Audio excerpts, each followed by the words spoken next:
think that has gone live on YouTube. So welcome if you're watching on YouTube to the Nottingham City Council's Health Scrutiny meeting on in February.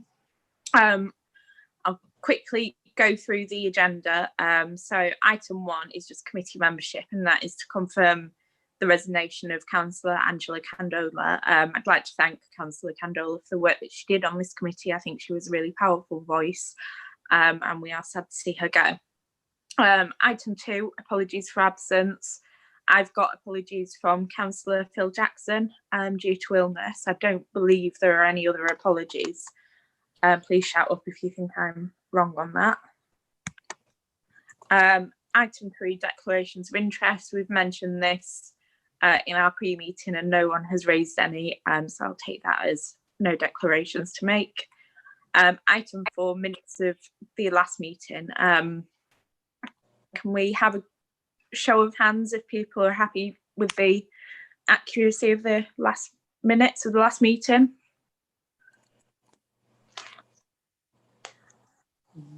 Great, thanks.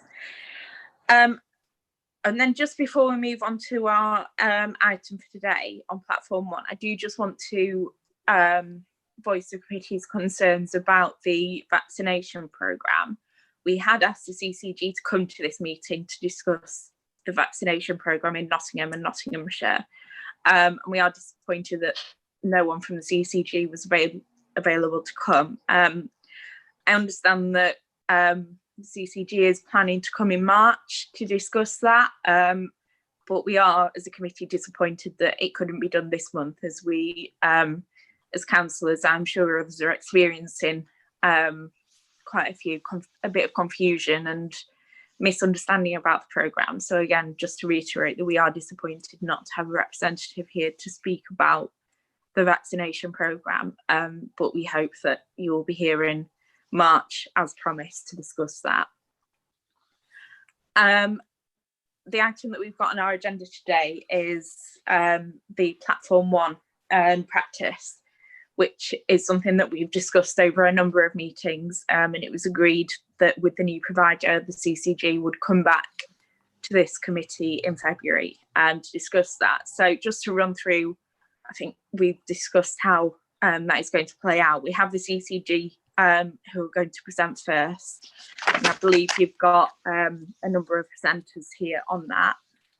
We'd then have an item from Health Watch, and Ajanta, I believe after the CCG spoken, you're going to speak to your item. It is also available in written form on the agenda public pack.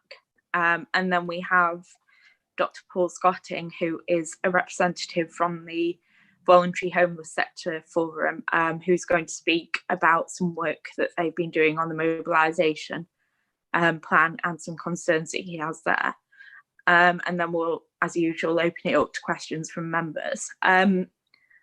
If I hand over to the CCG first and let you do your presentation, I'm not sure if you're just speaking or if you have a presentation to display. Chair, if it's okay, we're just going to do a brief presentation and very much focus on your questions. And just in relation to your introductory item, well, I personally wasn't aware of your request, but I will convey your concerns and make sure that they're fed back and that we attend appropriately for next month. So, as you say, this is a matter that we have discussed at several meetings, and we are very keen to continue to meet with you to fulfil our commitment of scrutiny of our mobilisation of the new provider, given the concerns you expressed about the procurement process. So that's what we're here to do. We do see it very much as an ongoing dialogue, because we are now very much at the beginning of that mobilisation process. What we were going to do today, there's a number of colleagues have joined me, just so hopefully we can address any general and detailed concerns that you've got. Our plan for today is that Joe Lunn, my colleague who leads on primary care commissioning, is going to talk to you about the commissioning process that we're using.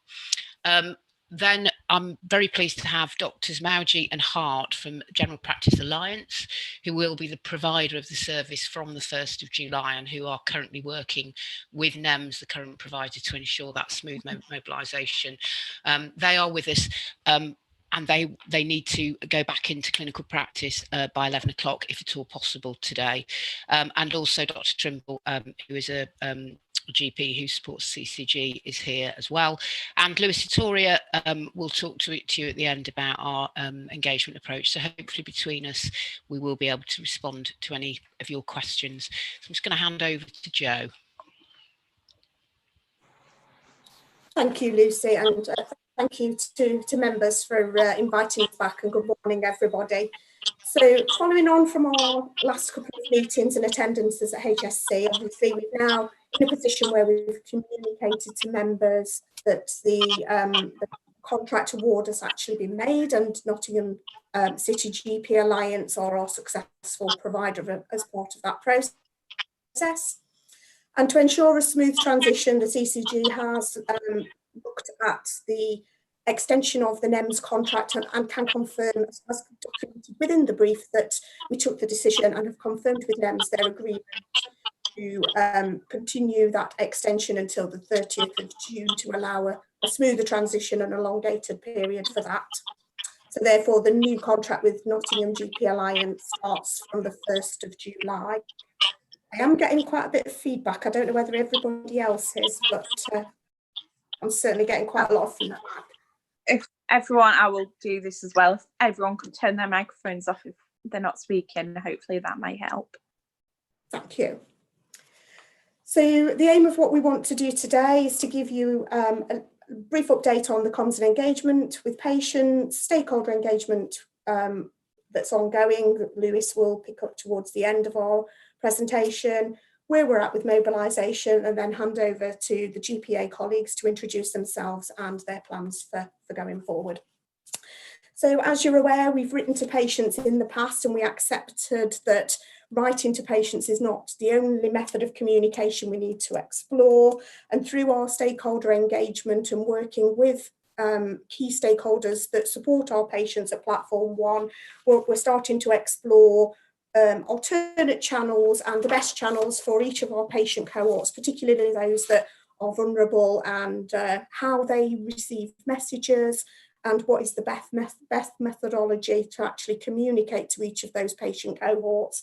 So an example of that we've explored a little bit further this week is a conversation with the local authority around some of the drug user patients that we support, and it was made very clear to us early on that those patients will need multiple messages and probably won't react to some of the messages until very last minute. So we need to build that sort of methodology into the timeline and our plans going forward. So that's the sort of level of detail we're planning to go through with all these vulnerable cohorts of patients. We've restarted conversation with PCNs again in relation to the dispersed patients to ensure that those conversations continue to happen. And as mentioned, we're also meeting with our commissioners and providers, and they're all built into our mobilisation plan around those service-specific patients. So the example of this week's meeting with the council around the drugs users and the shared care clinics is just an example of that going forward. And the brief pack includes some of the updated information around services with the LMHT and the development of SMI and SME LESs going forward. Lewis will pick up some of our stakeholder engagement stuff towards the end, and our commitment to working and continuing to work with all the groups that we need to as we progress through the transition period, and the additional progress that we're making on that. And as part of the plan, we also, part of the brief, we also included a the high-level sections of our mobilisation plan, and behind each of those key sections that we've identified within the brief, clearly there are detailed plans and timelines associated with each of those sections. So again, including the patient communication, stakeholder engagement, how we mobilise the IT and move the clinical systems across, and all that is underpinning our mobilisation plan.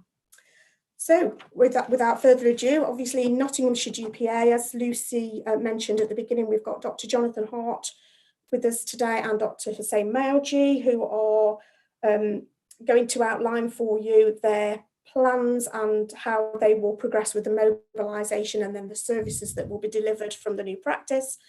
The brief outlined the new premises and practice name, and they will also share with you their experience of delivering the broad services that they currently do across City to the patients cohort right across the city practices. So I'll hand over to Jonathan and Hussein to brief you going forward. Good morning. Good morning, committee and chair. I'm Dr. Jonathan Hart. I'm a GP, director and chairman of Nottingham City General Practice, and have been so since its inception in 2016. I've been a partner at Aspley Medical Centre for the last 28 years, since 1992, and I'm a member and clinical director of the Berks Primary Care Network group over in the west of the city. Nottingham City GP Alliance have been supporting and providing primary care services for the City of Nottingham, in particular providing citywide GP extended access services and more recently 2 primary care contracts since 2017. And my colleague Dr. Hussein Mauji will expand on the services we have and the plans that we have for the new Platform 1 contract. So I'd like to introduce my colleague and fellow director, Dr. Hussein Mauji, who will talk further. Thanks, Jonathan, and thank you, committee and chair. So as I say, my name's Hussein Mauji. I'm a director at NCGPA and have been since it was incepted in 2016. We are a GP federation comprised of 44 of the 48 city practices, and we cover approximately 336,000 patients. And our purpose is to promote general practice resilience and to back locally owned and led list-based general practices within Nottingham City, seeking to anchor general practice as a sustainable provider of practice-led, patient-focused care. I've been a GP partner with the Victoria Mapley practice in the city centre for 16 years. I'm very familiar with the local health inequalities experienced by my patients in this inner city environment. And my practice is also a member of the same primary care network as Platform 1, Primary Care Network, Nottingham City East. And on various measures, my practice has the second highest level of deprivation or patient waiting within that network. Our practice boundary heavily overlaps with Platform 1 and we're within a very short walking distance. So I feel that as a practice and as a GP, I have very good insights into the local demographics and challenges our population faces. As a declaration of interest, but also of relevance, I'm one of the 2 deputy clinical leads for the Nottingham City Integrated Care Partnership, and Jonathan is the PCN clinical director representative to that partnership. And as such, we have excellent links and high-level working relationships with all the relevant ICP partners, including the City Council, Public Health, Framework, City Care, Nottingham CVS, Nottingham City Homes, Health Watch and others. And one of the stated ICP priorities in this year has been supporting people who face severe multiple deprivation and disadvantages to live longer and healthier lives. And as an ICP partner, I want to reassure the committee that the GP Alliance is utterly committed to supporting those who experience SMD. I'd like to note that the Alliance board, the NCGPA board, includes 7 GP partners and practice managers from city practices in areas where deprivation is significant, including Bulwell, Aspley, Hyson Green, St Anne's, Sneinton, the city centre, and between us we have several decades of, well, many decades of individual and shared experience of the health inequalities that our patients face and of supporting patients with significant SMD. Although admittedly perhaps not in the same volumes as Platform 1 has done in recent years, but nevertheless. It's worth noting as well that our board includes the practice manager at Family Medical Centre, which deals with significant homeless and SMD population and also operates a substance misuse clinic there. As Jonathan alluded to, in terms of our other portfolio, we've held caretaker contracts for 2 city general practices in recent years that were for various reasons experiencing significant difficulty, including poor CQC ratings. And during our tenure, we transformed both services such that the practices received subsequent good ratings from the CQC. Both practices are in parts of the city where there is significant deprivation and demand, and we feel this is testament to our ability to tailor our practice-based patient offer to match local need.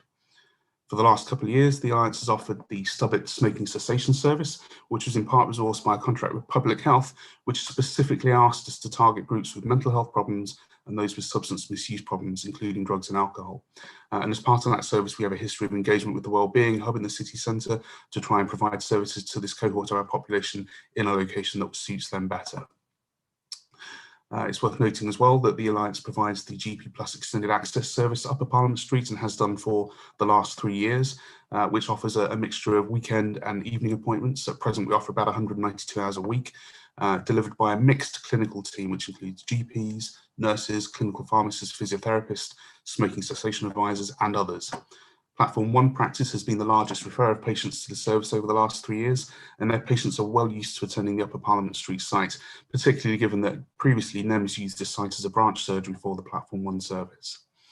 I'd like to assure the Council that we have begun discussions with NEMS about the mobilisation of the new contract and the transfer of appropriate staff, including those with specific expertise relevant to the care of people experiencing SND, with the aim of securing a smooth, efficient transition to the new practice for both patients and staff. And it's hoped that the transfer of appropriate clinical and non-clinical staff who are familiar faces to this patient group will help with their continuity of care. I have represented the GP Alliance and the ICP at discussions with the CCG regarding the new SND LES that is proposed, which aims to incentivise an enhanced offer of care to patients with severe multiple deprivation, and which I understand is likely to include improved access to care, enhanced physical health checks, partnership working between practices and our established S&D services and expertise throughout the city, and then through doing so to reduce inappropriate attendance to A&E and other services. I really want to reassure the committee that the Alliance is fully committed to participating in such an enhanced service to better serve the needs of our patients who experience SND, both at the New Parliament Street Medical Centre site and at our other practices, and to ensuring that our team has the right training and develops the right expertise to best serve our patients' needs in a holistic and comprehensive manner. SMD is something which is experienced across the entire city, as well as focuses such as Platform 1 and others. So I do feel that we have some experience here that we want to continue to develop. So in summary, I really want to reassure this committee and chair that the GP Alliance doesn't at all underestimate the challenges of providing care to our citizens who experience homelessness, domestic violence, mental health problems, or substance misuse, or those who experience a combination of these problems. We do have experience of supporting SND patients and of working with our ICP partner agencies and organisations who have specialist knowledge and skills and resources to best serve these patients' needs. And we plan to ensure that our team is equipped to provide a general practice service that is fully responsive to the needs of these patients.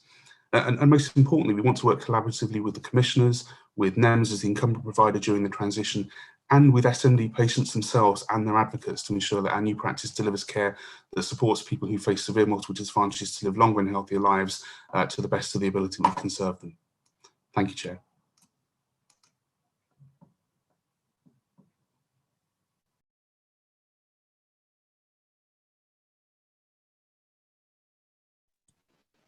Chair, I think you're on mute. Sorry, Councillor Howard. Sorry, this is why I don't put myself on mute because I always forget. Did just want to check, I believe Dr. Morgie, that your roles include being on a primary care network, the GP Alliance and the ICP. Just wondering if you could clarify if there's any, if you believe there's any conflicts of interest in that, and just ensure that that's transparent to those watching. Sorry, Chair. So my roles include, as I say, being a GP partner here at the Victorian Mapping Practice, a director at the GP Alliance, and I'm also the Deputy Clinical Lead for the Nottingham City ICP.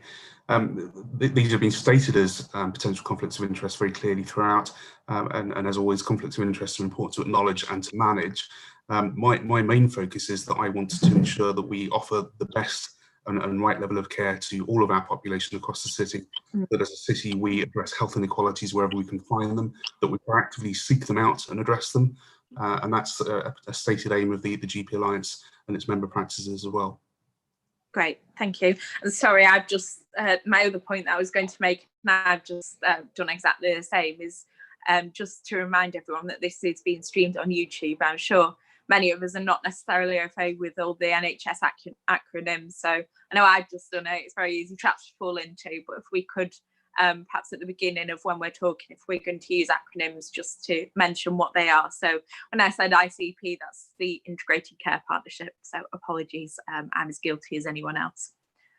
I don't know if, from the CCG end, if there was anyone else that was planning on speaking on that. Chris, would you be able to conclude with describing our engagement approach? Yeah, thanks, Lucy. Yeah, just briefly. So we agreed back in December to put together a stakeholder group to help guide involvement of the service users in the mobilisation process. So we've taken a little bit of time to try and get the membership of that group right. And I've spoken to some of the organisations who work in the city supporting different patient groups at Access to Practice. We've also been looking to identify an independent chair for the group, and Healthwatch have now agreed to fill that role. So we're just working with them to work through what that will mean in practice and how we'll work together. The membership for the group includes commissioners, service providers, GP Alliance, and also some organisations that support service users. And that's the cohort of membership that we've worked quite hard to get right. There's draft terms of reference with the papers for today, but that was an early draft. So since that time, we've added other members to the group. I just want to be really clear, terms of reference is not signed off. That's something that the group will do to its first meeting. We haven't yet started to draw up a plan of activity, a comms plan or an engagement plan, which we normally do for something like this. The reason we haven't is just acknowledging that the service user organisations on that stakeholder group are the experts. So we'll be looking for them to help draw up a plan of activity for the next few months. First meeting is in March. We've got them planned monthly with a formal pre-meet, the Healthwatch as the chair as well. So we've taken a little bit of time to get things set up. But the reason we've taken that time is to try and make sure that we've got the right people around the table. Thank you. If just checking, no one else from the CCG is planning to speak at this point. No, not at this point, Chair, but we're very happy to take questions. Thank you. Before we do that, as I said, we've had 2 reports submitted from Healthwatch and the Homeless Sector Voluntary Organisations Forum. So firstly, I'll move on to Ajanta, who is a member of the committee, but she's also here in her capacity as Vice Chair of Healthwatch. There is a written report available on the intranet and available publicly as well. But I believe, Ajanta, you're going to talk through that report for us in a bit more detail. Thank you, Chair. Yes, more than talking through in detail the written report, I'm more keen to use my time to take any questions if there are any questions. Before that, can I just say that a lot of progress has been made as CCG here and the new provider is making. One of the main things that needs to be noted and is highlighted and is a big part of my paper is engagement. That a lot of things has happened behind the scene, but because the whole process has failed to engage with the patients who are anyway very, very vulnerable and very skeptic of any health services, which I hear Dr. Marji is saying that, how much you work with these individuals and this cohort of patient and you're aware of.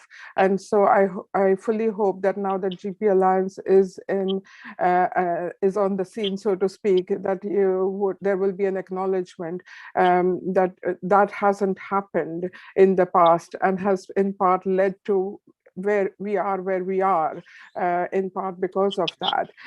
Moving on swiftly to my paper, Healthwatch has been involved with Platform 1 since the initial process of procurement had started, and to that extent we had received loads of concerns which we have brought to the committee as well as to CCG over the last few months, and we have given it a huge amount of thought and a huge amount of time to ensure that this category 4 cohorts of patients don't fall through the gaps, and the process that was in place, at least an equivalent process, would be there eventually, if not through the transition process, and to make the transition process as smooth as it can be. With that in mind, the engagement, Joe has talked a lot about the engagement. engagement that has happened thus far. it remains to be said that that has been very poor, and the letters that have gone, I know that CCG acknowledges, but the letters fundamentally fail to highlight to the patients that patients have a right to choose with GP. So this is not a fait accompli for patients, and unless and until there's going to be that mutual shared decision making, as poor as they might be in making those decisions, we have to acknowledge that each individual has a right to choose, and that has to be communicated to the patient in order to allow that engagement to happen. So the first thing would be engagement. It is imperative that we get engagement right, and that's one big concern that HealthWatch still holds, that the engagement is not for want of a better word, adequate. The next point is the mitigation of the EQIA and the impacts that the EQIA has highlighted. So there is, Chair, I'm using acronyms now. The EQIA is the Equality and Impact Assessment. So that impact assessment has happened. It's a live document. I fully appreciate that, again, the process has moved on a lot, and a lot of the risks that were highlighted in the EQIA has thus been mitigated, since then been mitigated. And the document that CCG presents today to the committee has gone through point by point. So I acknowledge that, and I thank CCG for that. A bit late, but it should have happened. There are some things still in that EQIA risk impacts, and CCG perhaps should have a detailed action. This is not a matter of choice. This is something that just should happen as a matter of, and transparency is requested to have a detailed action plan to mitigate particularly the negative impacts as a result of this procurement. This evidence has not been provided. Just giving statements that, oh, this risk has been mitigated is not adequate. Clear demonstration of how each risk will be mitigated, particularly the negative ones, is I suppose is necessary at this stage where we are at, and the timeline will be very useful to understand that the mitigation, if they are adequate or not, if there is a timeline put on those mitigations. Finally, the access to service. CCG has given this committee and HealthWatch assurance that this procurement will not lead to change in service. This is not essentially a change in service procurement, and we take CCG's word for it.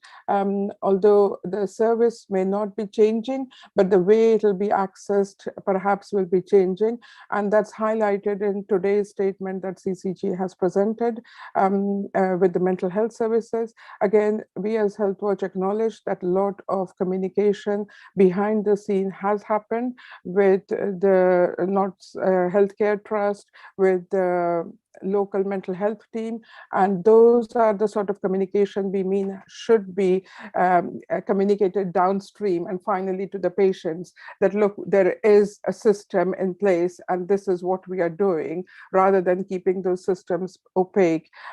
So we would request the CCG that it is just good practice to be able to demonstrate using the needs assessment, now that we know who the new provider is, the needs assessment from the NEMS that they had produced, to ensure that this dispersal is not going to exacerbate the health inequalities. Let's be clear here, this is a matter of health inequality. We are talking about patients who have, for various reasons, access to healthcare not the same as I do, and it is thus to document that it is going to be going to be equivalent access to service will continue through the transition period and after the patients have all been transferred to the new provider or to their local GP practice. Thank you. I'm happy to take any questions there might be.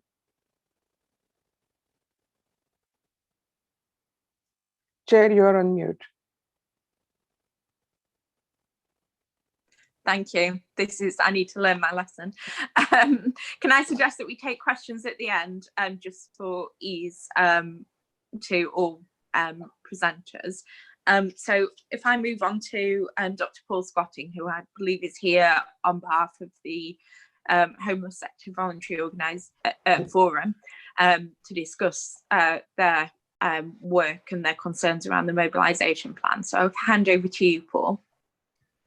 Yeah, thanks very much for the opportunity to speak. I'm here, as you say, representing the charities and organisations who work with the vulnerable, generally homeless patients in this group. So I act in a voluntary capacity as the founder and chair of the Homelessness Voluntary Sector Forum, which is currently 18 of the organisations that you are familiar with, and the document that you have lists those organisations.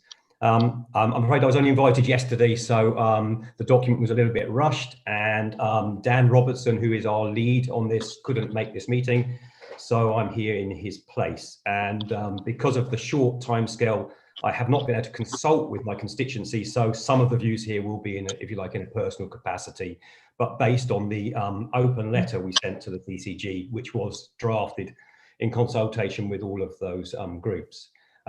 So in short, as hopefully most of you might be aware, we sent a letter to the CCG on the 5th of January following the 2 previous scrutiny committee meetings, expressing our group's disappointment at the closure of NEMS and Platform 1 and at the serious concerns over the lack of consultation of the those who represent these patients and also the patients themselves.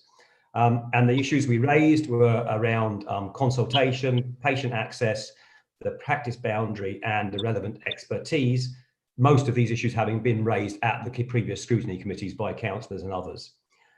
So we, in response to that letter, I've had conversations mainly with Lewis Etoria from the CCG, and it's been agreed that we have 4 of our membership will be attending as part of this new committee, whatever that is called, the Mobilisation Committee or Stakeholders Committee. And what we hope is, as part of this committee, is that despite the lack of prior consultation, the new practice will function in a way that will take full account of the specific circumstances of the client groups represented by our organisations, and their needs then are met in a way that is certainly no worse than they experienced under the tenure of Platform 1. In addition, in respect to those specific points, patient access, we are really asking that the new providers, and it's really lovely to meet the doctors who are here from the new practice, and I'm very reassured by the language they've been using. But we are going to be asking that the provider agrees a flexible model that takes account of the needs of our patients, in particular the open registration practice of Platform 1, that they were very welcoming to very vulnerable patients. And I'll talk about those groups in a moment. The second point is about the practice boundary, and that is asking that the new provider should agree a somewhat flexible model around that boundary, as was operated by Platform 1, so that the special vulnerabilities of the client group and the patient group are met. In particular, that where there's unstable residents, where patients might move in and out of the boundary, that they are not therefore changing GPs and getting lost in that process. And the groups, the groups are more diverse than this conversation seems to reflect. So not just those who are have severe multiple disadvantages, but and those who are homeless, but also those particularly with no recourse to public funds, no identification documents, such as refused asylum seekers, who seem to often get missed in this conversation. And many of my member organisations work with refused asylum seekers as one of their client groups. We certainly understand it's the stated view of CCG and the NHS in general that no homeless person should be turned away by any GP practice, and therefore we hope that that will be something that will be kept in mind. As far as expertise is concerned, obviously we appreciate the new alliance has a fantastic expertise and a lot of history in this area, but they may, as has been expressed, still want to develop their expertise, and the voluntary sector would be very happy to support them in that. And particular issues around, for example, knowledge of the asylum process, which Platform 1 had very good expertise in and is very relevant when dealing with these individuals. the homeless lived experience, specific mental health problems, post-traumatic stress syndrome, which a lot of refugees and asylum seekers suffer from, and language barriers. And just as a technical point, can we please try and use interpreters of the term? Translators translate text. And so the record should really say that, that there's a use of interpreters, not translators. So I wanted to just spend a couple of minutes, though, since I've now had a chance to look at the documents this morning, and to say, we are rather concerned that the correspondence we've now seen tends to focus on communicating what is happening to the patients. And we really seek reassurance that, that this communication in the new committee will be two-way, so there is scope for the committee to influence how the new practice functions, not just to tell patients how it's functioning. And I note from the previous scrutiny committee that in reference to this new mobilisation committee, it was stated that it would act in a way, influence in the development of those plans and the way plans will be implemented, whereas the draft terms of reference and the documents submitted to this meeting by the CCG talk about this as just part of the communication and engagement process to form a stakeholder group to help steer communications and engagement for the mobilisation. So it lacks any reference to influencing how those services are delivered or what those services are. So just, I think it's our members are going to be spending their time coming to this committee, and obviously they're very busy in their jobs in the involuntary sector. So on their behalf, I wanted to make it clear, and I've had this conversation with Lewis and I've had this conversation with our representatives, that, that they do not want to be part of a process that is there simply to legitimise a flawed process. So they want to be there to have some effect on how their clients get their healthcare. However, having said that, I think we are very hopeful and we expect the new providers to show a high level of concern for those patients. And I'm sure, of course, that goes without saying, perhaps more concerning the interest of those patients that's been exhibited by the consultation or lack of so far. So even if the CCG is not obliged to do so, we would ask that they agree to table discussions around these issues of boundaries and access and expertise, not just communicating information to the patient group. Okay, that's where I'll finish. Thank you very much. Thank you. Remember to take myself off mute this time. If committee members, well, just to check, Paul, are you happy if committee members have questions to you? Are you happy to take those? No, slightly put you on the spot. Yeah, very happy to. Yeah, that's fine. That's great. If committee members want to raise their hand in the usual way, and I will try and take questions in twos, because we've obviously got representatives here from Health Watch, with the Jantum, obviously Paul, and the CCG. If your question is aimed at a specific group or person, if you could just indicate who that is to. So we've got Councillor Joannou. Hello, well, thank you for everyone's contribution. It's been very useful. It seems to me that there's been a lot of focus on the fact that clearly there wasn't any good communication, that the communication to begin with was certainly lacking. And I'm glad that's been brought to the fore, and obviously there are steps being made to remedy that, really. But just what I'm also concerned about is that there was a lot of expertise at Platform One that clearly, and it was an excellent service. And I'm just wondering, in terms of, I've read somewhere in the report about people being too paid over. So will we be losing that expertise, or will some people be coming over to work with the new group? Because I think that's kind of really important. And it isn't just about, you're right, it's about how we move forward. And certainly, I mean, I think certainly a way forward is looking at communication, but it's also ensuring that we've got the right service as well for people.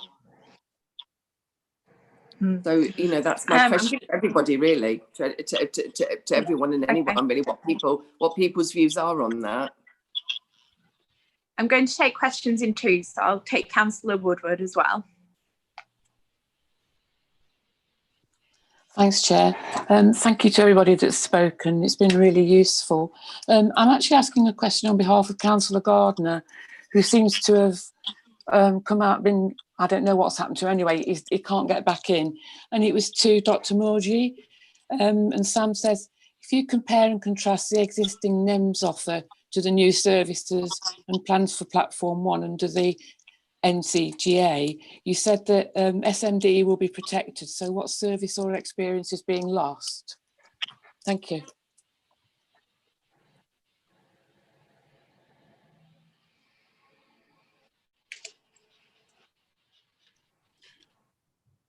Chair, would you like me to come in and answer those questions?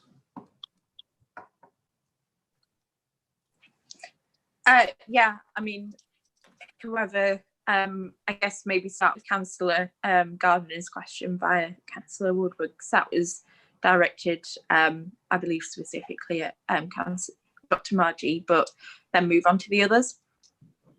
So we are in the process of still building our operational model, but as I said in my little preamble previously, we do have a huge amount of experience of managing patients across the whole city, and severe multiple deprivation isn't something that's only experienced in the core city centre. It's experienced across the entirety of our city, and both our board, myself and Dr. Hart as GPs, the GPs who currently work at the GP Alliance services at Upper Parliament Street have experience of interacting with and supporting this important group of patients.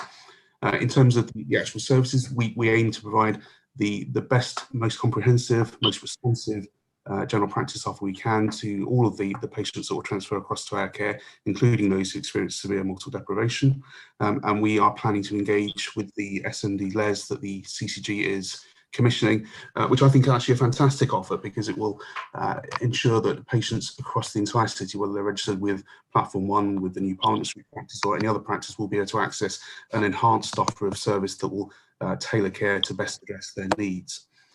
In answer to the previous question about TUPE, we are currently in discussions with NEMS about the transfer of staff and expertise, and I absolutely agree with the councillor that we do not want to lose any existing expertise, experience or resources out there. We want to make sure that we retain as much of that within our system and services to make sure that we are able to offer the right level of service to these patients. Thanks. And then I believe Councillor Joanne's question was kind of directed at everyone, so I don't know who wants to start up on that particular question. Was that the question? Mm-hmm.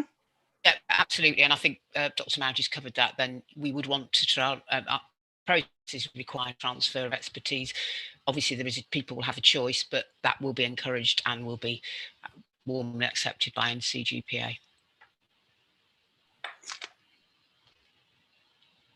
I don't know if Janice or Paul, you have any. Oh, sorry, Jonathan.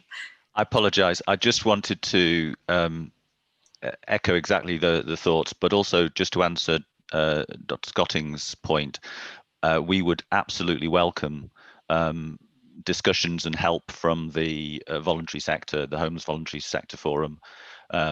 We have because of our links within the Integrated Care Partnership, we fully recognise the benefit of this collaborative and collegiate working. So as part of the stakeholder group, I am sure that we will want to participate fully in the comms and engagement process going forward, and also looking to bring on board as full a service as we possibly can for the patients that will register with the new Parliament Street practice. And the other point, just to expand on that, actually, hopefully it will then ripple out across the whole city through the local enhanced services. Just as an example, my practice across in Aspley also has issues around homelessness, not in anywhere near the same rates, but I think all practices across the city will benefit from those services and these comms and engagement. And what we would like to do is really become a sort of a beacon and a leader in this, and then share the good work that we can across as a large alliance of practices, and develop a benefit for the whole city, but leading from the city centre. Thank you. Thanks. I'll take questions. Can I just, yeah. Sorry, Chair, thank you very much. Paul has raised a very vital question here, and it feels to me that the grounds are shifting a little bit, and I'm seeking some clarification. So Paul has raised a very, very important question about this stakeholder task and finish group, that it's not just communicating top down, but it has to be two-way channel, and it has to be the patient's views and the patient's experience to be fed back and used in designing this new service, as well as the patients who are being dispersed. Now, that's in the term of reference does not reflect that. So is the committee, I would seek clarification from the committee that what the what the scrutiny committee is giving direction to, and what the CCG is prepared to adapt on that matter. Thank you.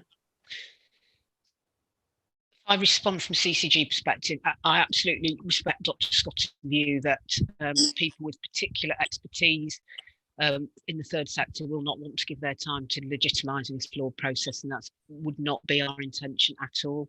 I think GPA have expressed a very open view to work with stakeholders to influence service provision to meet their because some of this is about individual needs as well as general needs. Obviously, from a commissioning perspective, any provider of primary care services has to provide certain general medical services, and they have to be provided. And there are, there is clear guidance, and GPA are extremely well versed, as all our city practices are, with understanding what that core offer has to be. But I think in terms of how that core offer is integrated with other services that need to support this particular patient group and the nuances of that, then absolutely that, I believe, is what the stakeholder reference group is there to do. Okay. I will go back and take questions in twos again. So I've got Councillor O'Grady and then Councillor Woodward.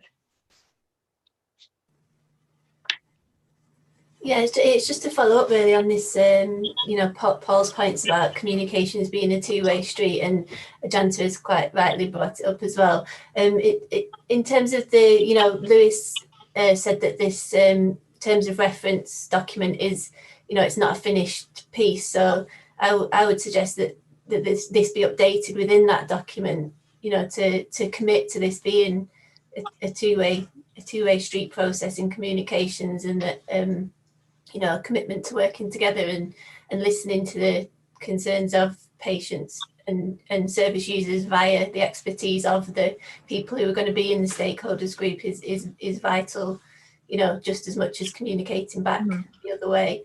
And then the other thing that I wanted to raise was just concern about the timeline for all of this. It's less than 5 months until, the transitions are going to happen. And as we all know, communications of any kind do, and meaningful communications do take time, and I'm just concerned that there's not enough time. Jo, do you want to respond to that at all? And the details of the time. I had Councillor Woodward, but put hand down, so I don't know if it was a legacy hand. It was a legacy hand, sorry. Sorry, no worries then. Yeah, happy for you to start, Lucy, and for others to chip in. Yeah, I was going to ask Jo to respond about timeline.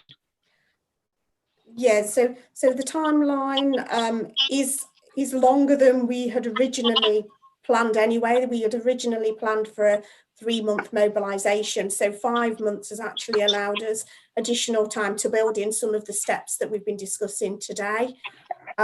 We have experience of mobilisation over a 3-month period. As you know, we've had bundle 1 and bundle 2 procurements over the last year, which is very unusual in terms of the number of procurements we've undertaken.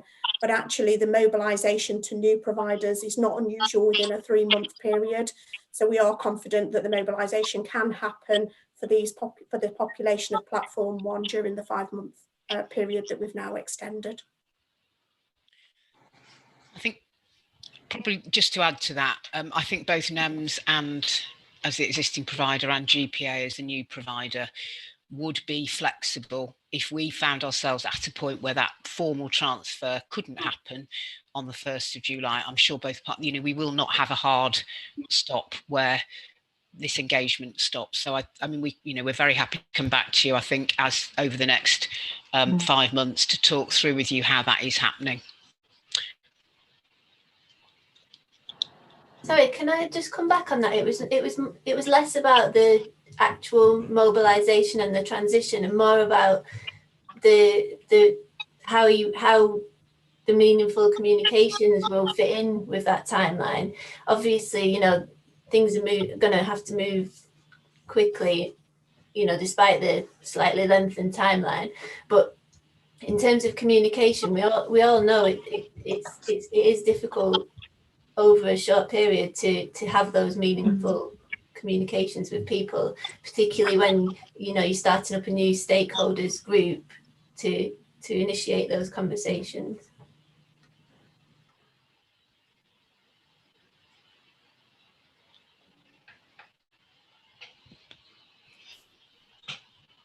I don't know if someone from the CCG wants to pick that up. You want me to come in on that point? Yes, yeah. Yeah, so we've got the meetings of the stakeholder group planned to go beyond July. I think there'll be some conversations to have sort of post-transfer. So I know that's a definite point in the timeline, but we'll keep engaging after that. Obviously, it's not as long as we'd like to have. One of the reasons for being really careful in putting the membership of the group together is that we want the people around the table who can advise us on how to engage with those service users. So I suppose it's as much about using the right engagement methods as it is about the amount of engagement. And 100% take your point on two-way engagement and not top-down one-way communication. That's how we want to work. So the terms of reference that we shared were early in draft, but they are early and they are draft, so there is some more work to do on them. I think one of the other things that we want to be really clear on in the first meeting with the stakeholder group is being as transparent as possible and being clear on what can be influenced by the group and what can't be influenced by the group. So there are obviously some contractual issues that there is no debate there. And what we don't want to do from an engagement perspective is give service users the impression they can influence things that they can't influence. That said, there are things that can be influenced in the process. So setting those parameters will be really, really important. But I think we've got the people we've got. I think they're probably the right people. If there are others who we should be involving, we will involve them. We're kind of learning and taking advice on this. So what we're hoping is that at the first meeting, and certainly in the follow-up, that we'll be able to plan some activity that makes the best use of the time we've got and uses the right engagement methods. But take all the points on board, and we will be revising the documents as well. So thanks for the feedback.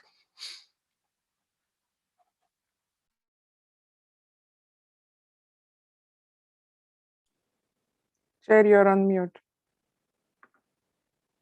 Sorry, I didn't even think I put myself on mute that time. Got a janitor and then Councillor Joannou. Thank you, Chair. I have a question, but before that, I just wanted to reinforce what Lewis just said, that I do not want to give a false impression that there are some contractual obligation that there won't be any change. So, and I think we just need to be very clear on that and not give patients the false hope and the voluntary sector who are coming in good faith. And so again, a request would be of transparency that, look, this is where some of the process can be influenced by the patients. And I'm reassured to hear that the GP Alliance is fully on board to take those views of patient and make it as collaborative as possible.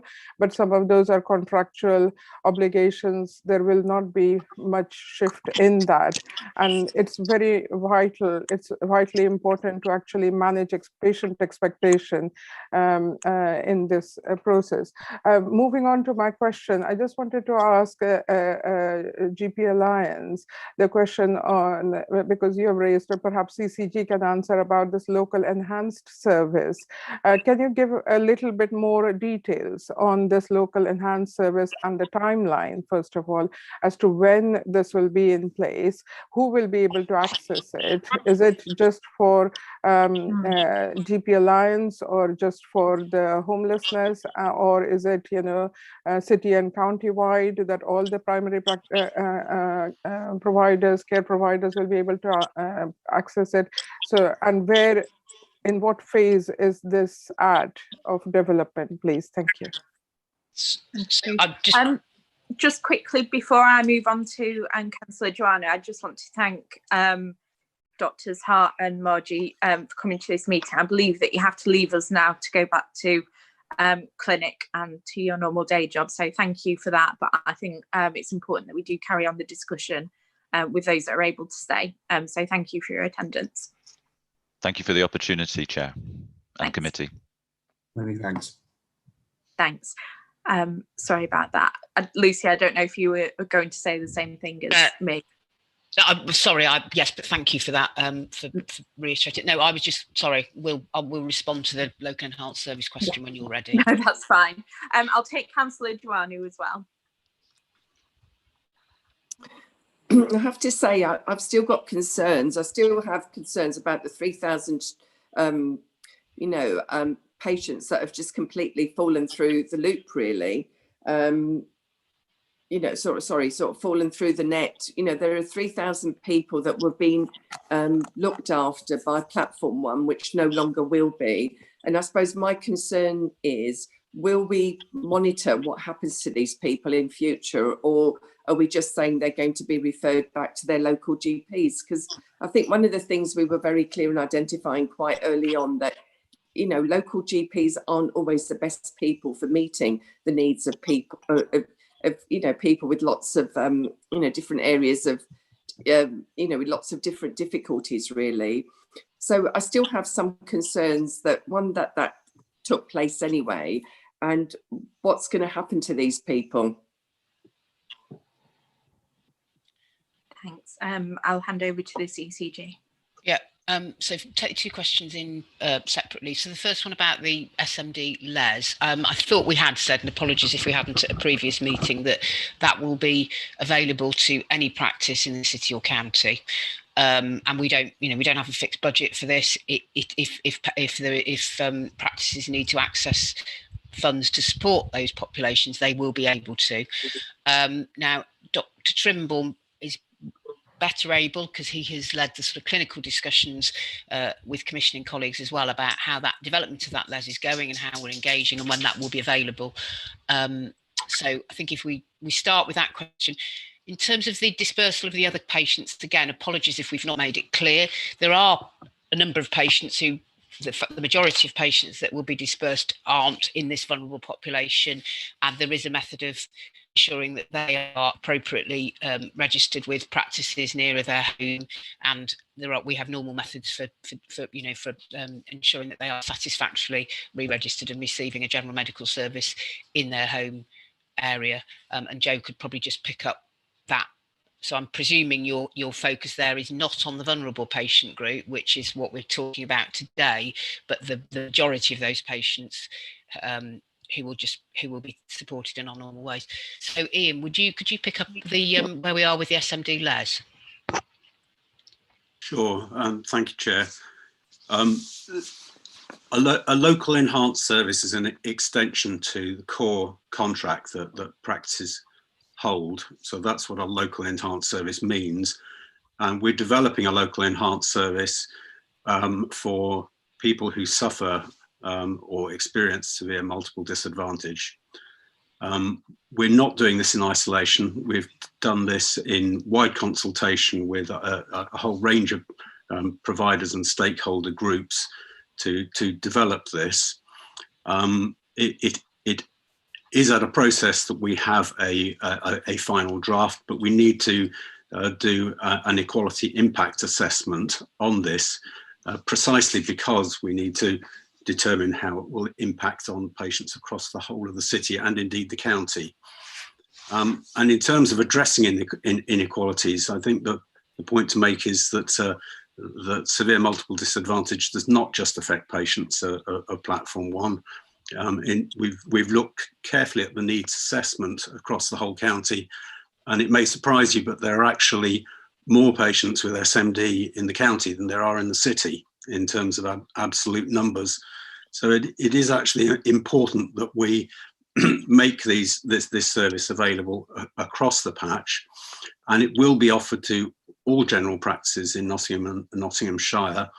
And the intention is that the service will launch from May the 1st. So it will launch within the next few months, and certainly before the transfer from NEMS to NCGPA.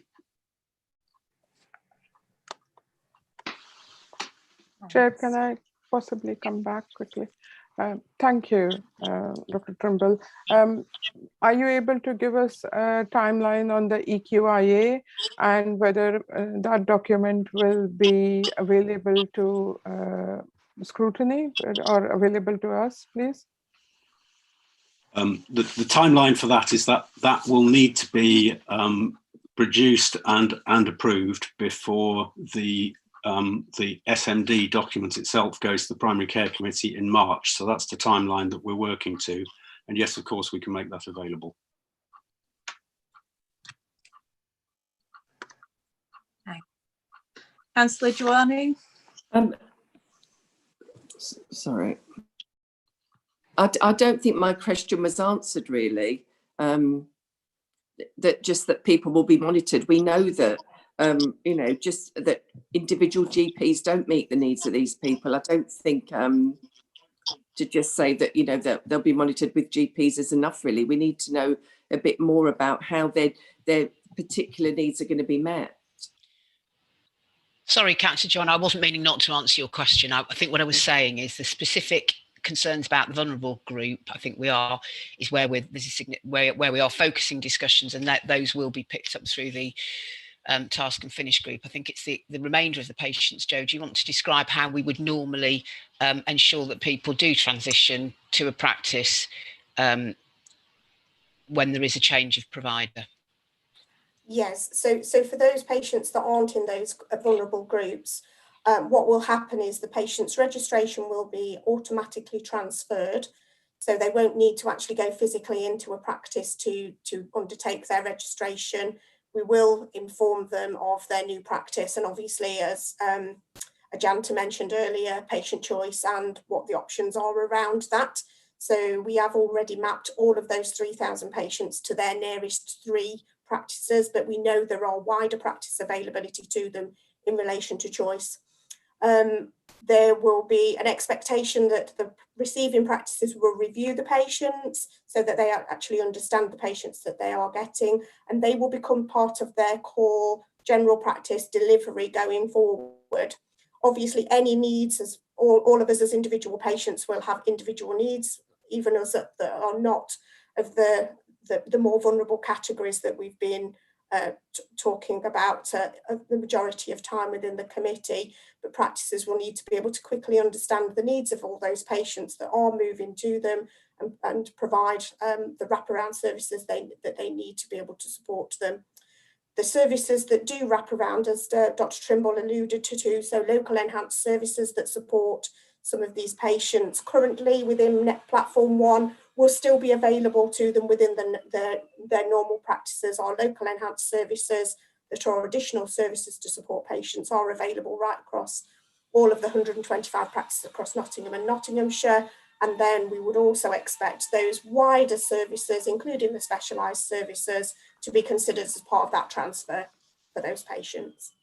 Can I just come in quickly? So am I being told that actually the level of expertise that Platform 1 provides, these patients will get that when they've been dispersed to local GPs? Because I find that a bit hard to believe, really. It takes a long time to build up that level of expertise and to have people there who deliver the service really well. My experience of local GP practices is that often they don't have that level of expertise, and they're not always very good at referring on either. So that's my concern, that these people will somehow again fall through the net because of that.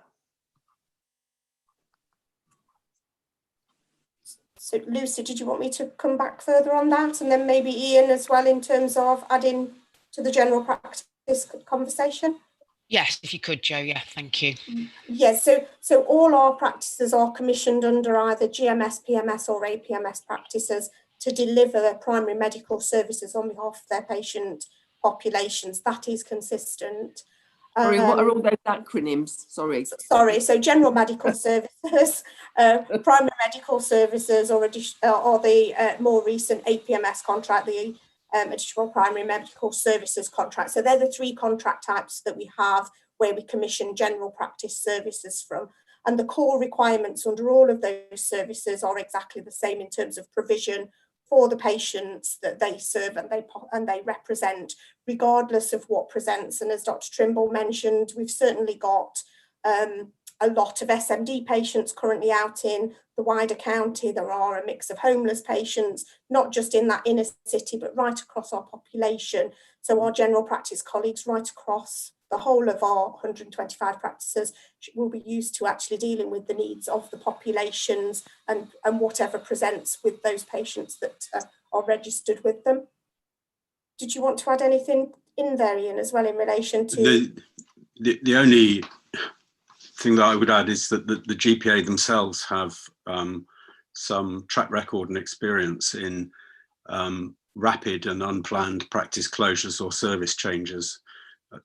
So, for example, they took over the contract transfer at Bilborough Medical Centre and at Southglade, and they communicated and supported patients through those transfers. So we're working with a new provider that has actual experience of these transfers and contract changes.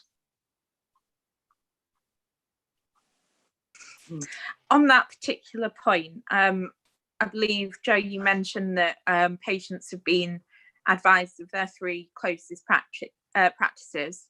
Has any work been done around ensuring that patients are matched with a practice that is appropriate with them? Obviously, there is the need for patient choice, but I'm concerned that some of these patients may have very unique needs, whether that is interpreter services, whether it's specialism in a particular area.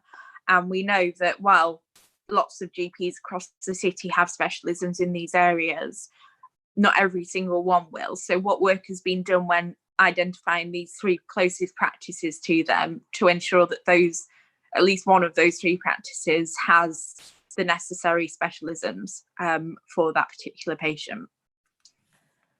So in terms of the mapping, it's not actually been shared with patients currently. So the information that went out to the 3,000 patients informed them that we would be letting them know their allocated paid practice based on their nearest practice. But we have already mapped the closest three practices for every patient. In the PCN discussions that we're having, we're certainly discussing whether there are any of those vulnerable group patients within those conversations. So certainly when we spoke to Nottingham City East, we talked about the service supporting substance misuse and the numbers of patients there, and Windmill clearly indicated quite early on that providing they were in the area, that they would be the practice that would be the most logical for them to actually take the patients. So we're doing that work behind the scenes with the PCN. When we write to patients, obviously we will inform them of what is their closest practice and clearly patient choice. We have received one contact on the back of the 3,000 letters specifically asking for a registration to be at a specific practice within their area. So confirming that they've received it, they know there are a number of practices where in their locality they could be registered based on their own geography, and they've already expressed a preference. So that has been taken into account as part of our process to date, and that will be an ongoing process as we move through. Yeah, I mean, that's one person. What I'm wondering is for the 2,999 other patients, what has been done to ensure that those practices that might be convenient for them geographically have the necessary skills and resources to treat those patients, whether that is, and this isn't just for severe multiple disadvantage patients, it's for patients with English as a second language, with mental illness, with unique physical conditions, with everything, asylum seekers, homeless population, what work has been done to ensure that patients aren't just being given the closest geographic practice to them, and that the practices they're being offered have the necessary skills to serve their new patient.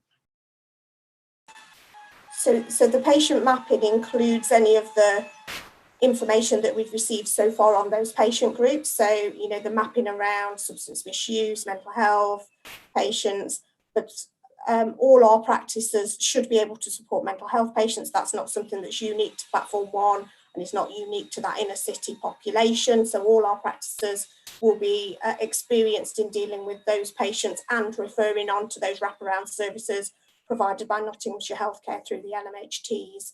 The conversations as we go through, and we've got this mapping, we will work with the practices within each of the PCNs to establish who on a patient cohort basis and what patients they've got that look like they're transferring to them, to ensure that the practices have not the skills and abilities, because they all have the skills and abilities to deal with general practice delivery around core requirements, but to ensure that patients land in the most appropriate place possible.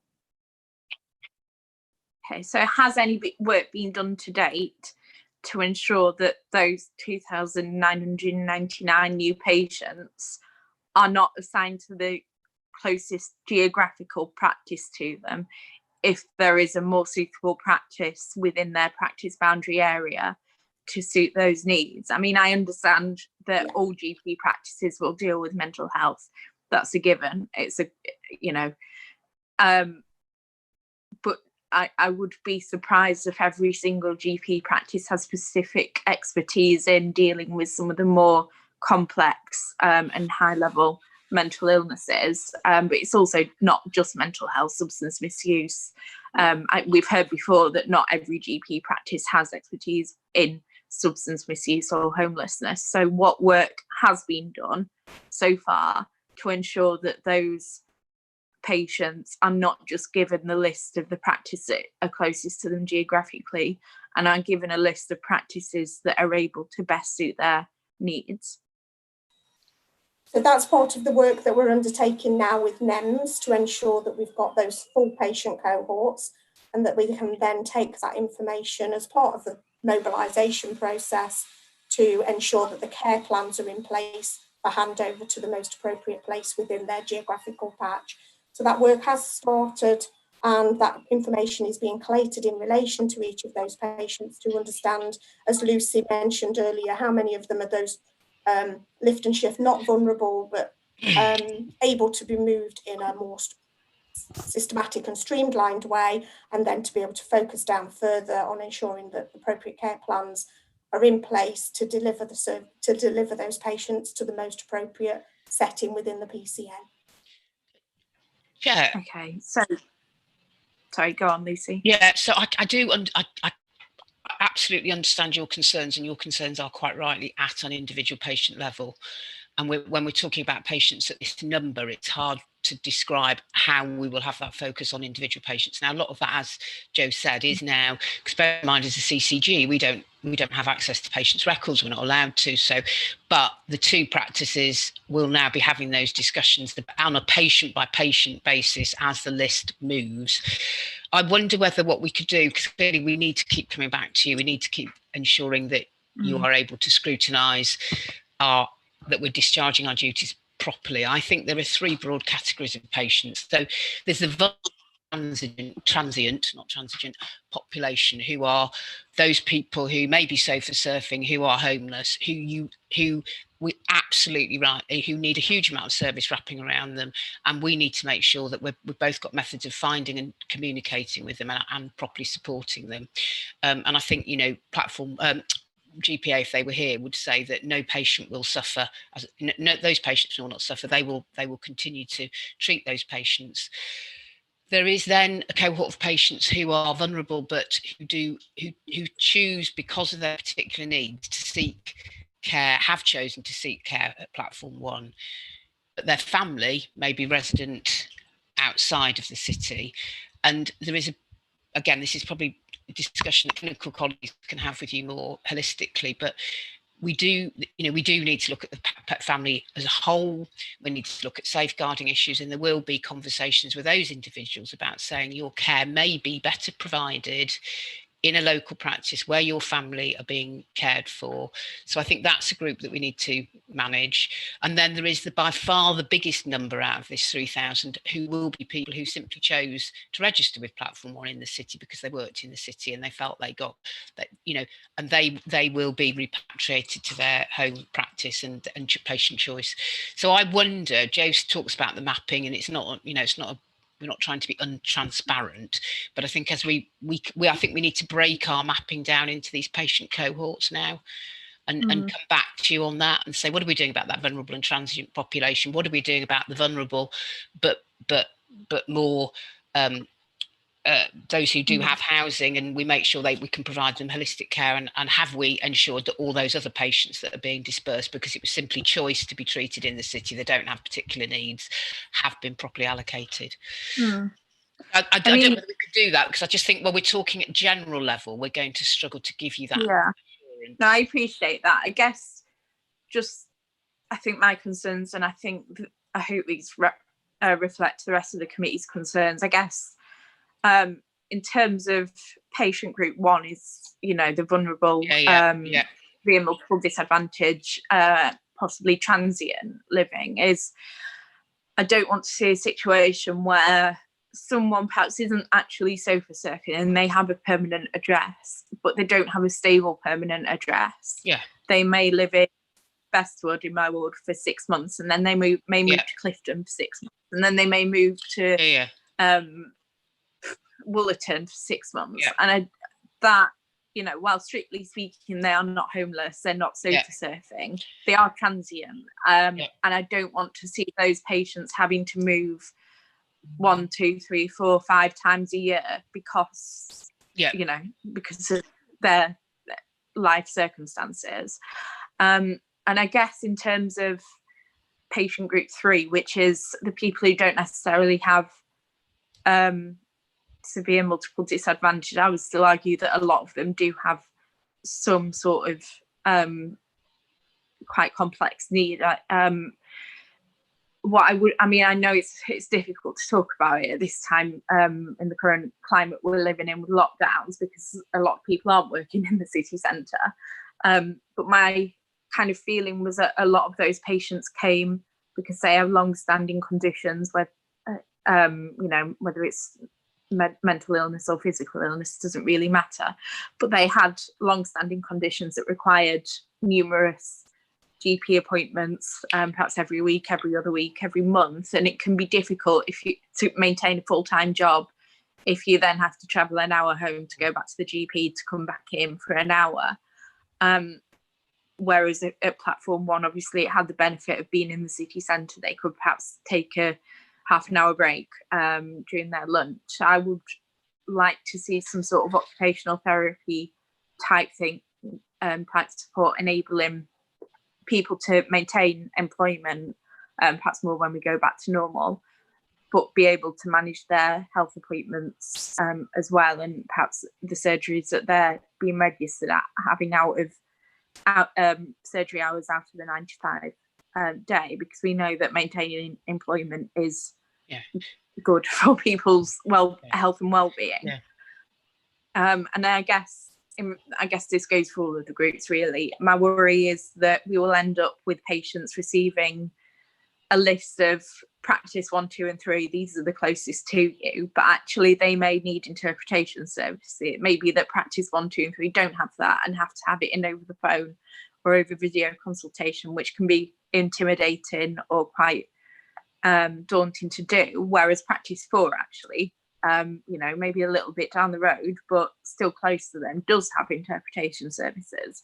So I want to ensure that practices that are offered aren't just based on geography, but based on patient need as much as they are geography. Well, just a couple of points on that. I mean, in terms of differentiating practice expertise, there are very few services that are not offered by all practices.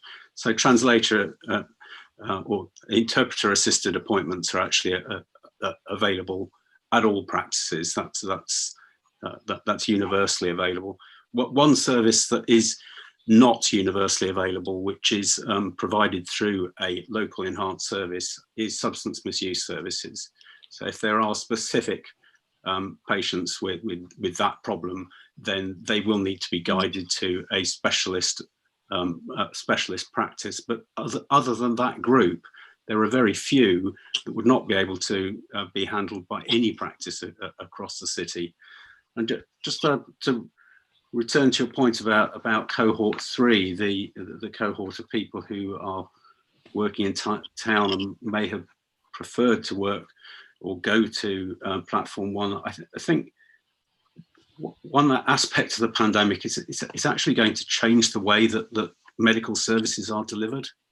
I think the virtual working is here to stay. I think even after the pandemic, we'll find that practices will be offering for that patient cohort, patients who work and work from town, they'll be offering them what is for them a more convenient way of accessing services virtually and through extended access hours.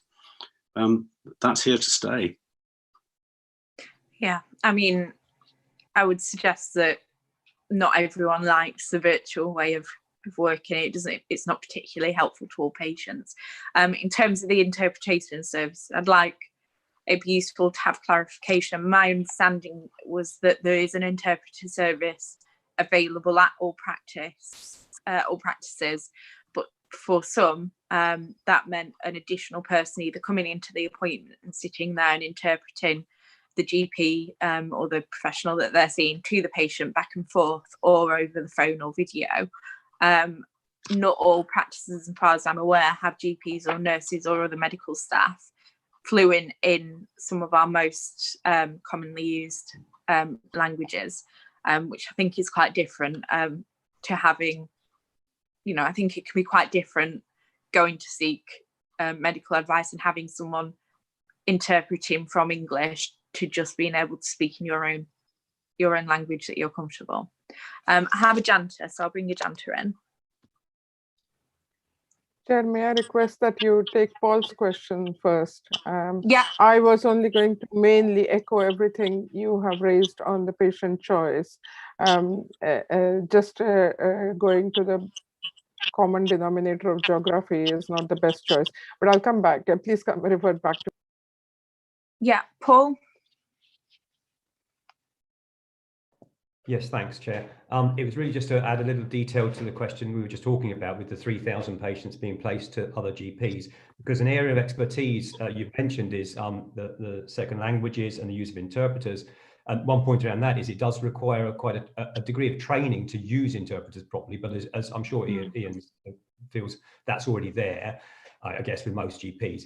What I wanted to raise really is this group. Again, there are several hundred asylum seekers in Nottingham and probably thousands of recognised refugees. And many of these have mental health issues, and those mental health issues relate to their histories through the asylum process. And what Platform 1 provided was a deep understanding of the asylum process, and they would assist those who work with the clients in terms of medical records and so on in a very easy way, rather than potentially charging someone who's destitute a cost for a letter they need for their asylum process, for example. And I can see how the GP Alliance will generate that expertise and probably has a lot of that expertise already. But this question that Councillor Joanna raised about the interests of those who are being moved outside the boundary, it's hard to see that general GP practices will have anything like that level of understanding of the asylum process. And I've actually volunteered, one of the groups I volunteer with is the destitute asylum seekers, and it's very difficult for them if the people they're talking to do not understand what they've gone through at some level and some level of depth.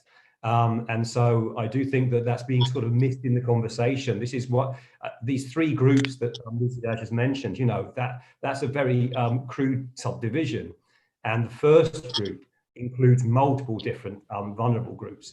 And I think one needs to look at asylum seekers and refugees as an independent group amongst those to understand those particular difficulties, because, as I say, one of the big issues is retelling your story to people who do not understand the process. As an asylum seeker who has post-traumatic stress disorder is a damaging process in itself. And so I worry in relation to that question that the Councillor Joanna raised, that is a particular expertise that we really will not be widespread amongst the general GPs outside this zone. Not just for the 3,000, but as you mentioned, for those who in the future have to move outside the boundary and therefore have to move to those GPs. So I do think it's something that needs to be built into the process. And again, the voluntary sector, I'm sure, will be very willing to facilitate training if that can be somehow brought into the process. Yeah, thank you. Ajanta? Thank you, Chair. Mainly, I was echoing everything that you have raised, Chair and Councillor Janani, on the choice of patients and the 3,000 patients who are dispersed. And I'm echoing everything that Paul has said, that about, you know, it is a broad generalization you're making when you're saying that, okay, these are the 3 broad categories, and it has to be much more detail, and granular detail is needed. And if we have only 5 months to do this, beyond all of this, what is most important is the trust. I would not go to a GP I don't trust. And what this process is doing for this vulnerable category of patients is loss of trust. And so no matter how much you're trying to say that they will be allocated, this allocation of GP is going to cause a big loss of trust, and the process needs to perhaps acknowledge that and rethink at this stage, if not at a later stage, that how we are going to this dispersal of 3,000 patients is going to cause downstream effect. Thank you. Chair, could I apologise for making a sweeping generalisation? I think what I was trying to do was just simply to say that we aren't going to be able to. I don't think we can actually respond to your specific questions today, but I recognise that the way to do that, and I think Ajanta said it early on, is to dive into the needs assessment at an individual patient level, look at the differential impacts on access and patient experience. And then I think we need to, so I think that's what we need to do. And that was a kind of, I was starting with, we can't do it at the general level. We need to now break these patient groups down. I absolutely very much respect Paul's view about destitute asylum seekers. And it's not just equipping general practice with having the skills to be able to make access to primary care possible. And I sincerely do not believe that money would be an issue there. Actually, I don't think we're going to get into a situation where practices are going to charge for letters. If we would be all over that. But I also think having the services like trauma therapy available for those patients to be referred into, and for general practice to have swift access. So I absolutely agree that there are specific issues with individual patient cohorts that come out of the strategic needs assessment that we need to work with you to describe our approach. And I'm sorry, my sort of 3 stratifications was just an attempt to say we need to start to be more focused. Because our approach for for somebody who simply, and we do know that there are a number of patients who do not have special needs, who simply chose to register, who have expressed, actually, yes, I was going to get round to re-registering because with my local practice, because my family are there and I want a home visit. But that's a very different approach. We need to put our most significant effort where the greatest need is. And Ajanta's comment about the fact that it's happening gives rise to a lack of trust. I suppose, I think again we have to recognise that, and we do have. We hope that our general practitioners as a whole do understand these complexities, but we recognise the specific attention we need to pay. Thank you. So it's not really sort of in the meeting, or we can start to share with the committee that more stratified needs assessment, so that you have that information out of committee, so that we can have an ongoing dialogue about it if needs be. I think that would be useful. I just have a couple of more broad questions before hopefully we can sum up. So the first one is, I'm aware that some of the patients that have been told that they've been dispersed, but this will also apply to future patients who are to be dispersed. Is there an appeals process if there are particular needs of that patient that they feel can't be met elsewhere, or they're you know, for whatever reason, not ready or unable to move elsewhere? Is there a appeals process, and how will this be communicated to patients? Jo, are you able to answer that? So clearly platform 1 practice will close at the end of June, and those patients will transfer to a new provider, either as GPA or as one of the dispersed 3,000 patients going to what will hopefully be a good fit for the patient in terms of services going forward. If there are individual patients that need support in choosing the most appropriate alternative through choice, then obviously there is the NHS Choices website for them to look at, but clearly if we need to support any of those patients with deciding which is the best practice for them, if they don't feel that they are allocated to the right practice for them, we will support them through that. That's not to say that there is an appeals process, clearly, because the service has been commissioned from GPA, and the dispersal process will be underway as part of the mobilisation process.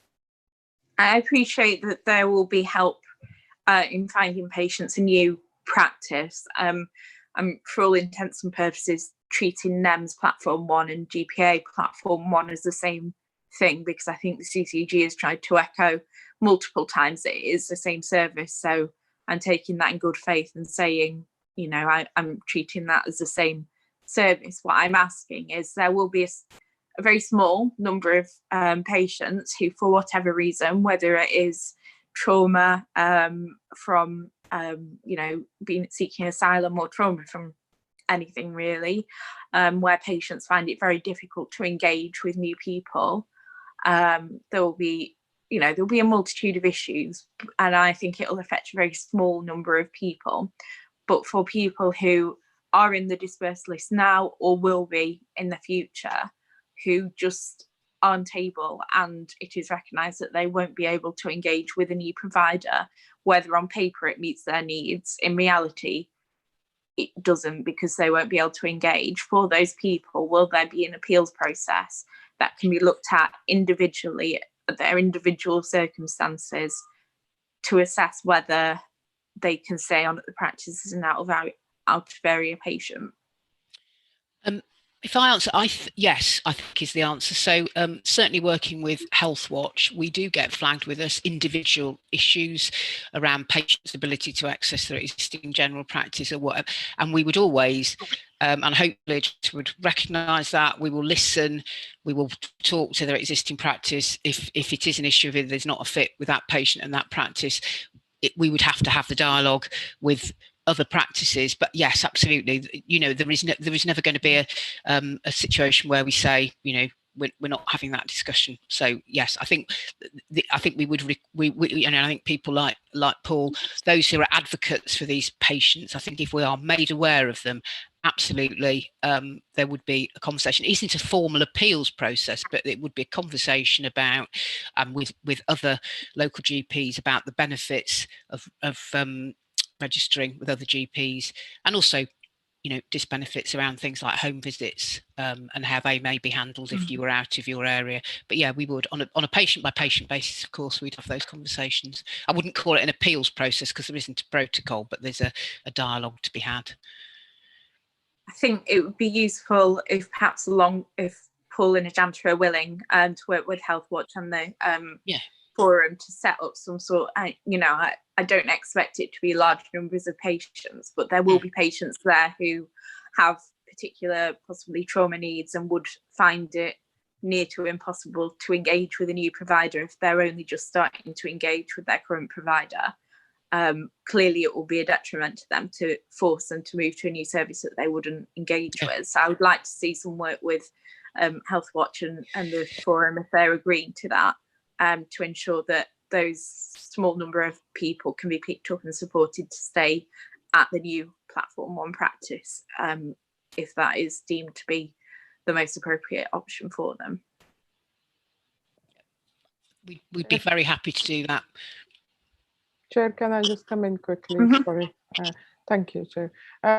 I would, of course, HealthWatch is obviously there to, pick up and represent patient voice. What would enable this process actually is if we have a named person from the CCG who HealthWatch can approach and directly communicate.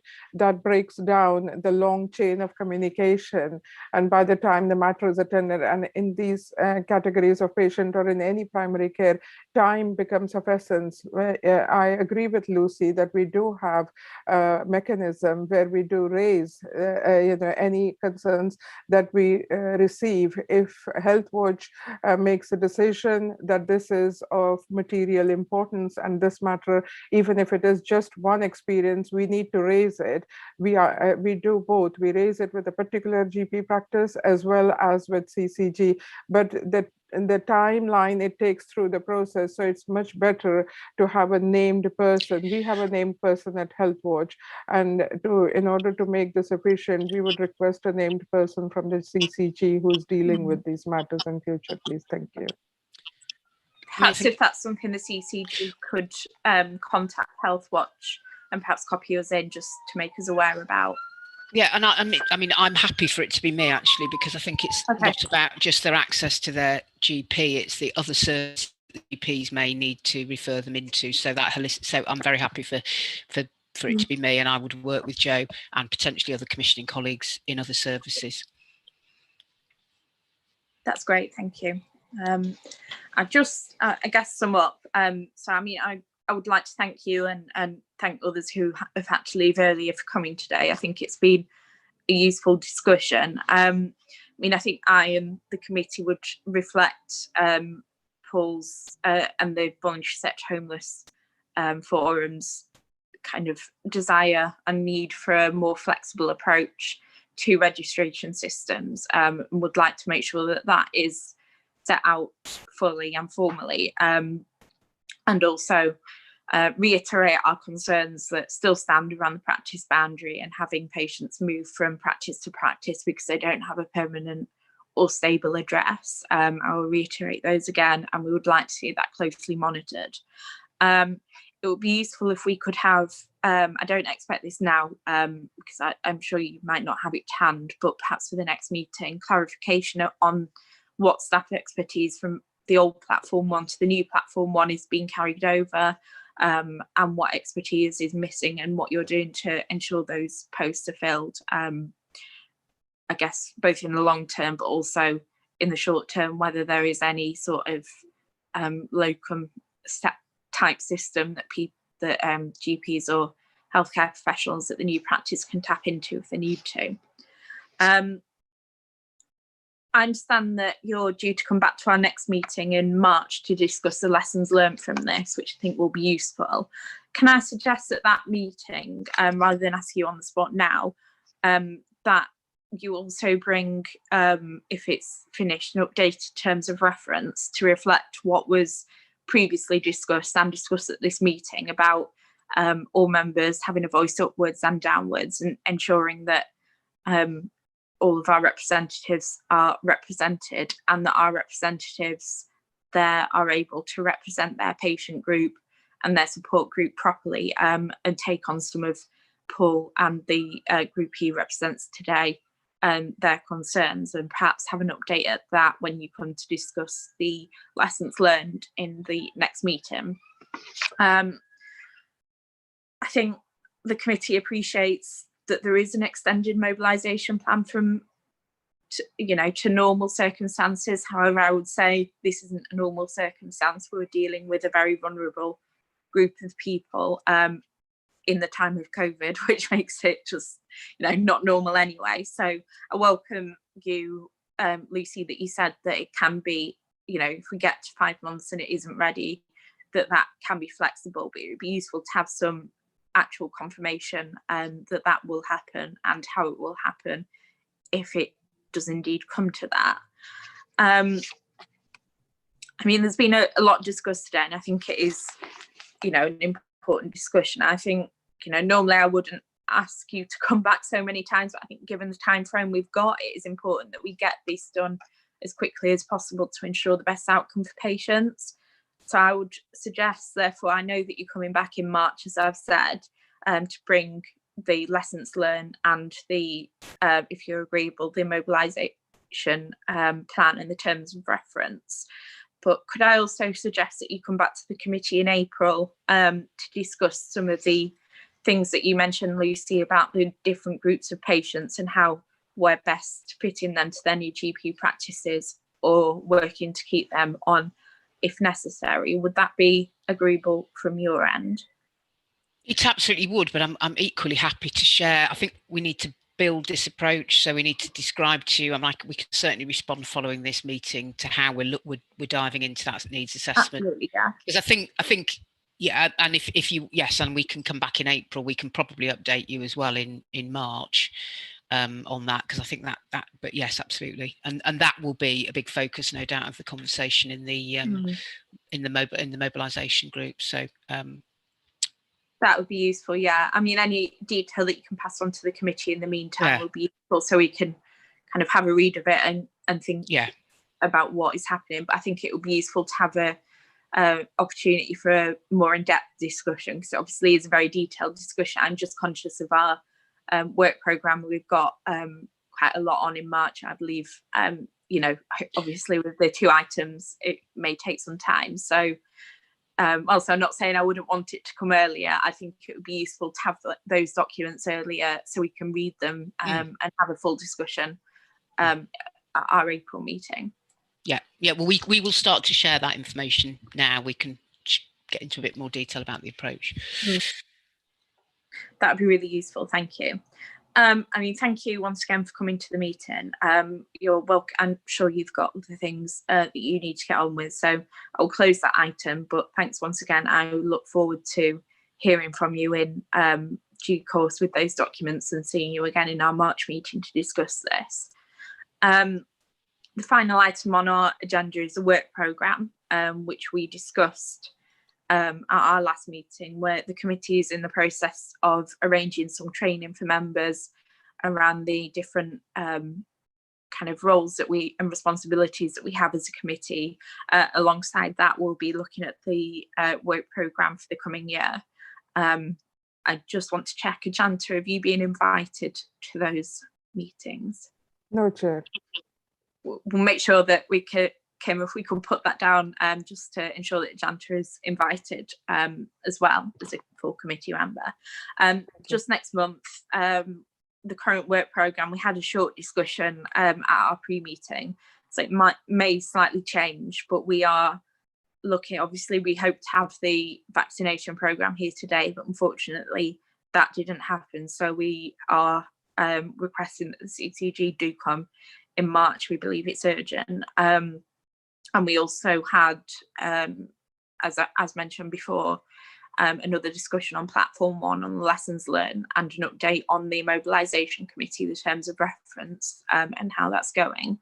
So I hope that's okay with members. Are there any questions on that particular item? Councillor Peach?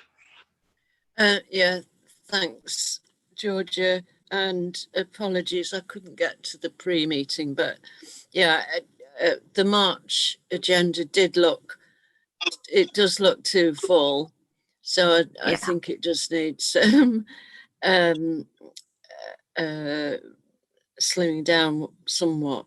And yeah, so can you just clarify what you're proposing for March then?